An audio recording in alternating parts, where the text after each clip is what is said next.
Hello, my name is Douglas Wood, Director of the Aspen Institute's Criminal Justice Reform Initiative, and welcome to our series on entertainment and its impact on justice, featuring Scott Budnick, CEO of One Community Film Production Company. We're so pleased to welcome our next guest in our Justice Entertainment series, Scott Budnick. Scott is the founder of One Community, a fantastic film production company that is focused on using storytelling to have social impact and action.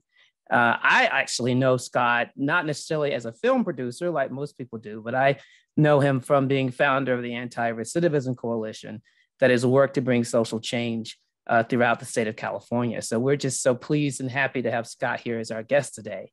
Scott, welcome. To be here. Thank you. So I want to take you back a couple of years to when you were executive vice president of Green Hat Films. How did you get involved in criminal justice issues when you were in that position?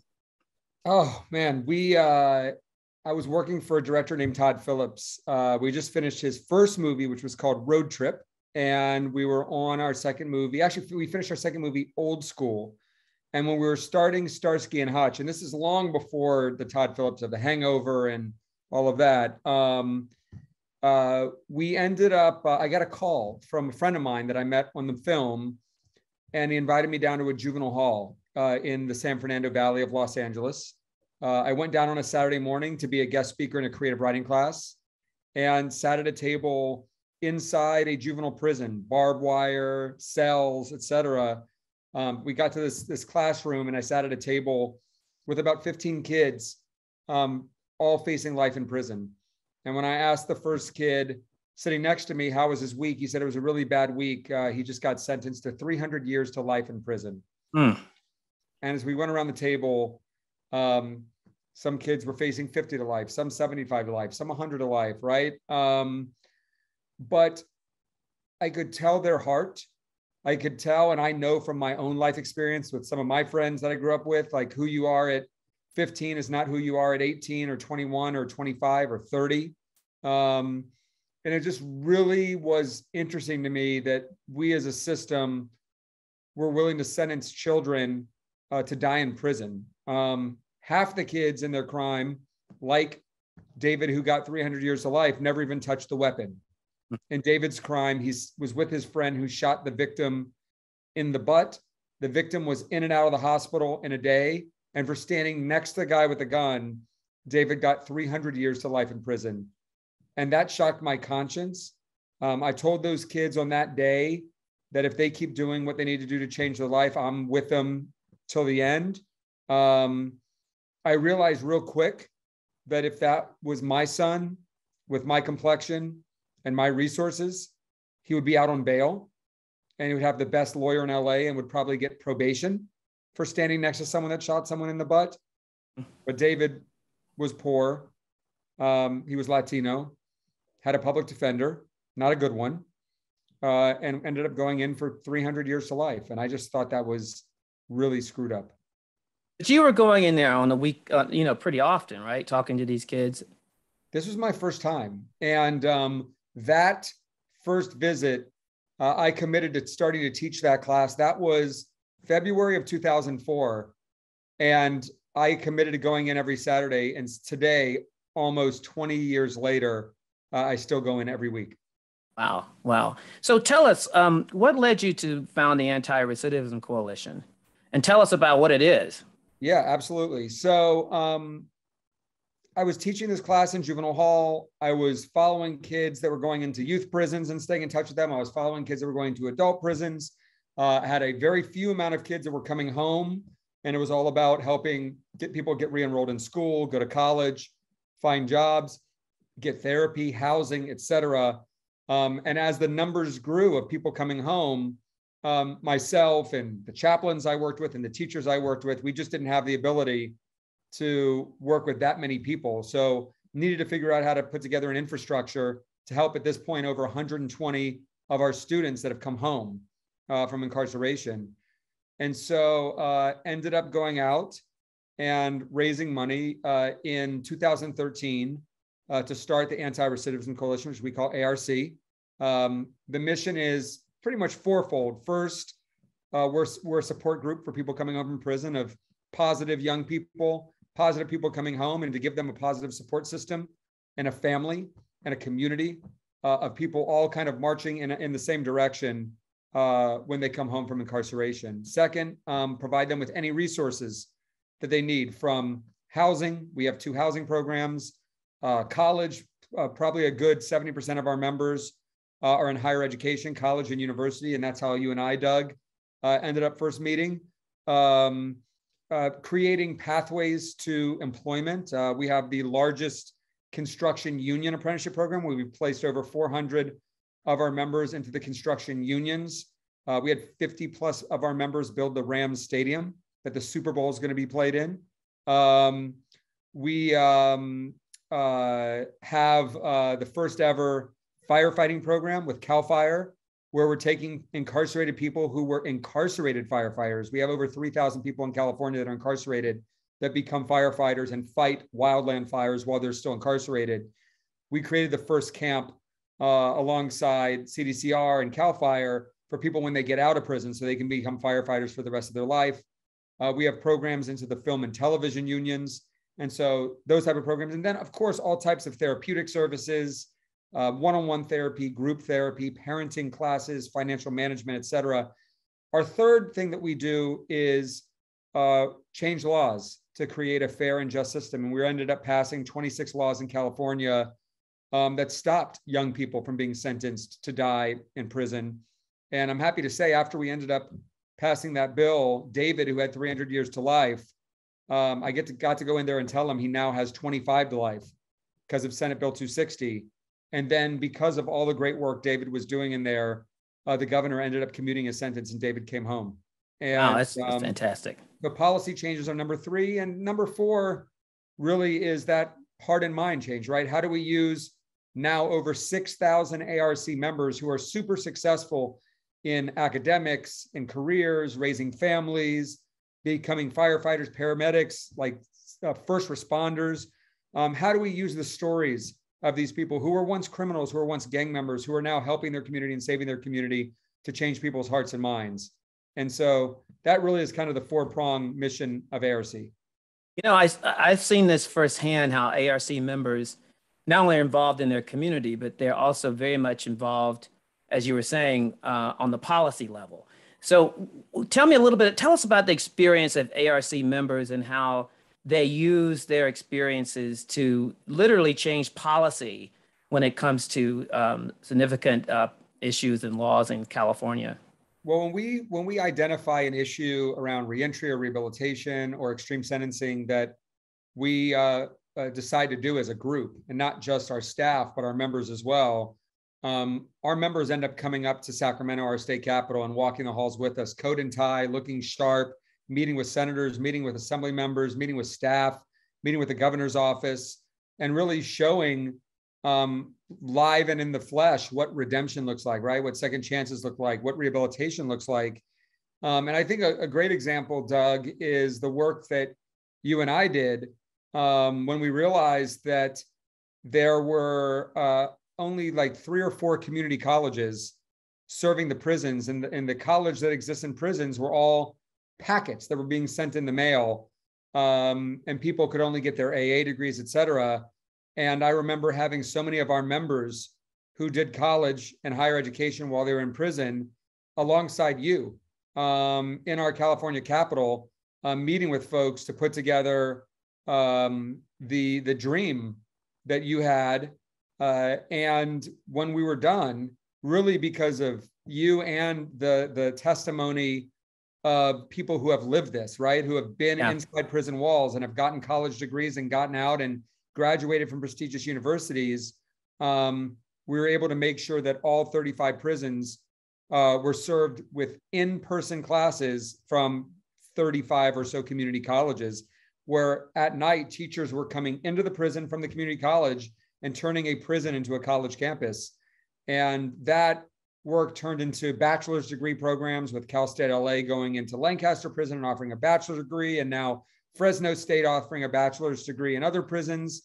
And it really was philanthropy, activists, as well as those that are formerly incarcerated, going and telling their stories, which paved the way for that to happen, which we all know drastically reduces recidivism and hugely improves public safety.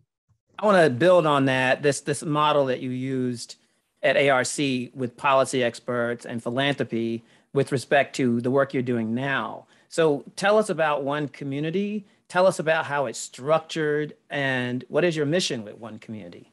Yeah, well, I mean, I realized, Doug, that like through ARC, I've done prison visits with you.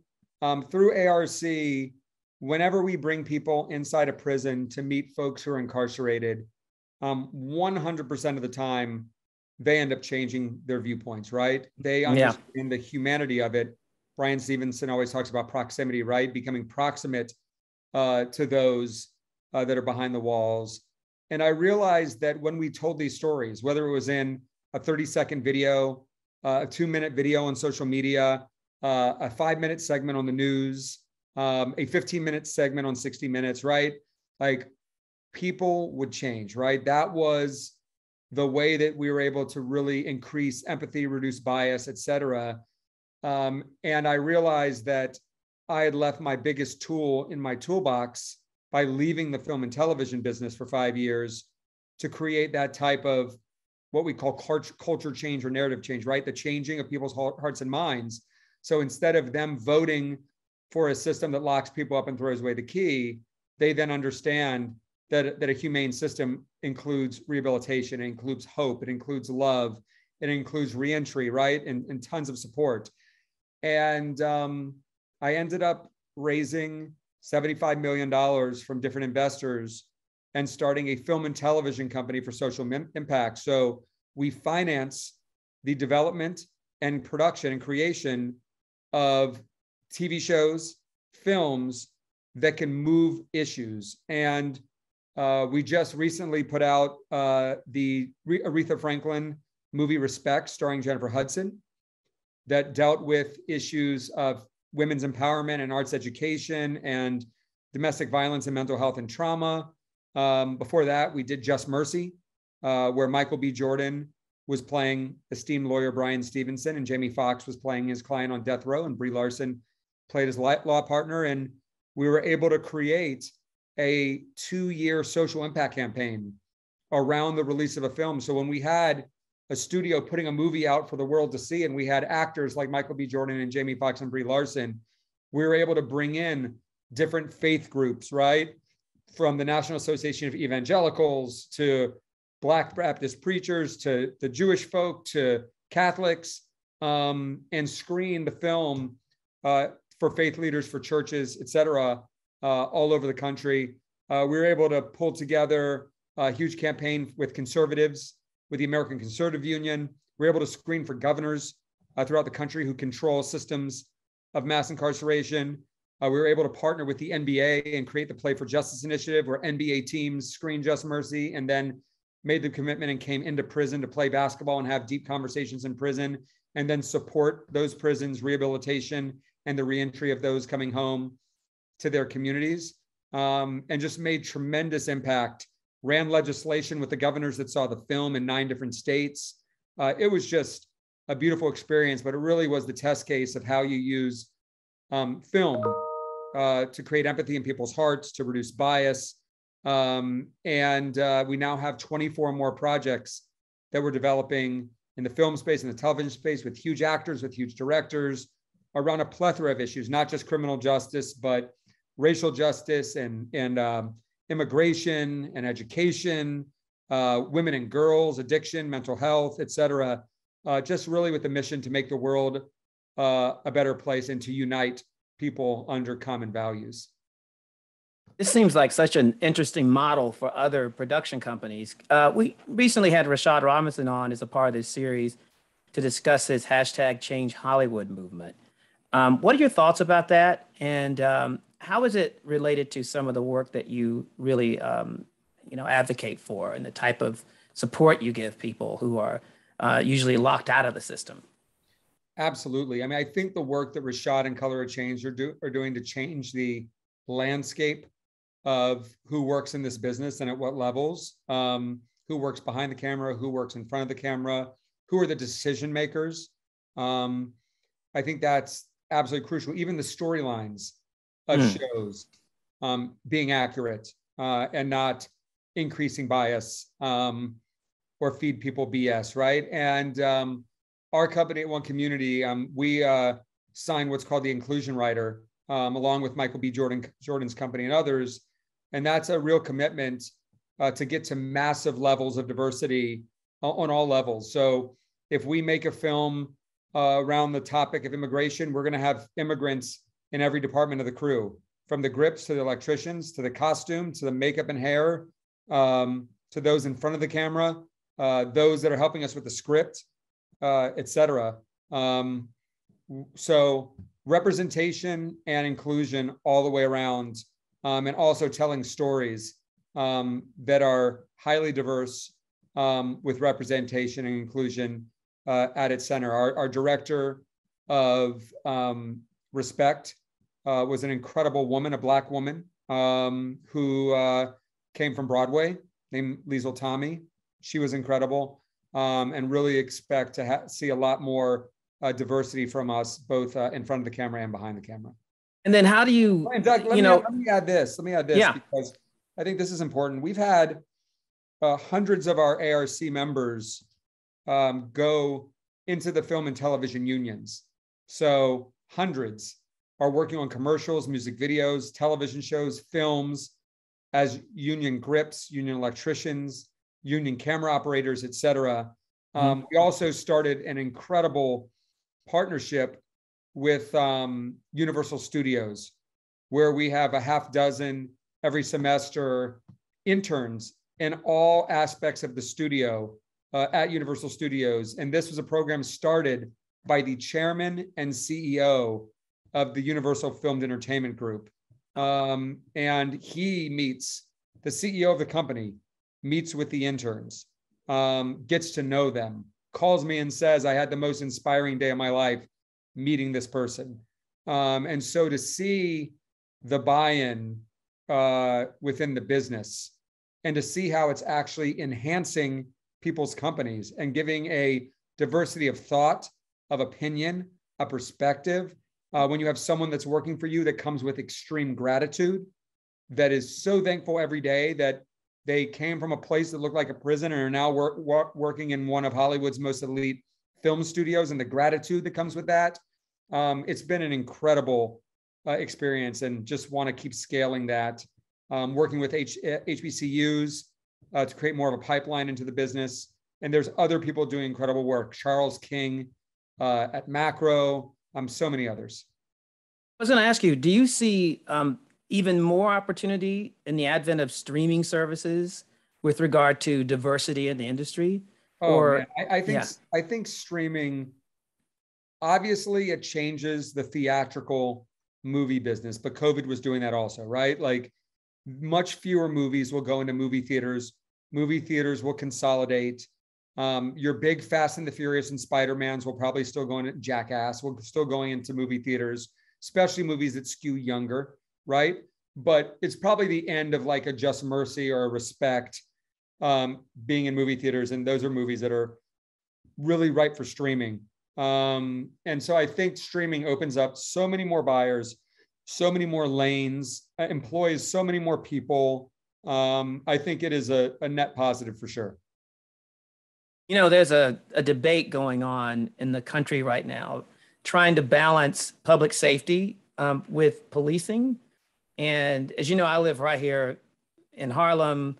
There were two police officers that were killed 2 blocks away from here. The precinct is 2 blocks away from here. So there's like a big debate right here in this community about sort of balancing policing and public safety. What are your thoughts about that? I mean, listen, the best cops I know, who I love, are in the community doing community policing, right? They are not heavy-handed. They're not trying to destroy communities and destroy families. They're there to make relationships because they understand that when they have a good communication and people want to talk to them and people want to come and say, hey, I think my kid's getting in trouble. Will you talk to them and start preventing problems or arrest before they exist. I think when you have officers that feel a connection to a community, that feel a connection to families, that have a communication with both the young people and the older folks, I think that's exactly how policing needs to happen. It's rare. It needs to be scaled in a huge way. But I mean, there's obviously a role for police in keeping people safe. But again, like they are spending 95% of their time arresting people for bullshit and 5% or less solving violent crime. I think we need to stop spending time on frivolous stuff and really give them the ability to solve violent crime, which really, if you look at the rates in which violent crime is solved, people are prosecuted for violent crime, it's abysmally low. I mean, think about that. Probably 70 or 80% of murders that are committed, no one's arrested, no one's prosecuted. And so that's a huge problem. And so obviously having the right kind of police officers that are there for the right reasons, I think are really important, but also holding them accountable, firing the people that need to be fired, praising the people that need to be praised, and making sure they can focus their attention and making sure they do focus their attention and holding them accountable to focus their attention on solving violent crime, not be harassing people with mental health issues that are not a danger, or dealing with other nonviolent issues. I think that's where they need to be focused. You talked about this earlier, but just want to reiterate this again. What are your thoughts about the power of the entertainment industry in shaping the narrative around criminal justice transformation and the kinds of things you just talked about? I mean, I think the way we portray police officers on screen, the way we portray formerly incarcerated folks or currently incarcerated folks, and not fall into like kind of the awful tropes that are like so cliche and not really how people are or humanity is. It's like I've worked, Doug, with thousands and thousands of people in the system, and out of thousands and thousands of people, I might have met 2 or 3 sociopaths, right?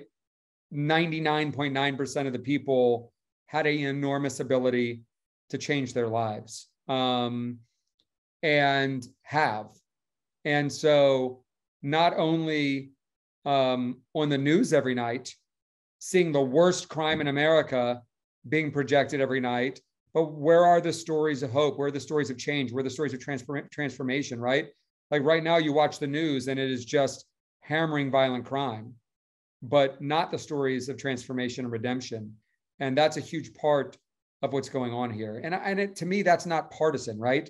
Right. I think, I mean, I have friends who are fiscal conservatives and evangelical Christians, and they all believe in redemption and giving people second chances and showing mercy and compassion and love and making sure a system is one that also exists, not just in accountability, but one in hope, right? And in healing and in repair, right? And so I think the way we portray these folks that work in the system in a real way, I think that is crucial to getting a more fair and just system. Touched on this briefly before, but can you tell us what projects do we look forward to in the pipeline that you guys have at One Community? What can we look forward to in the next few months or years from One Community? Oh yeah, we have an incredible film starring Selena Gomez,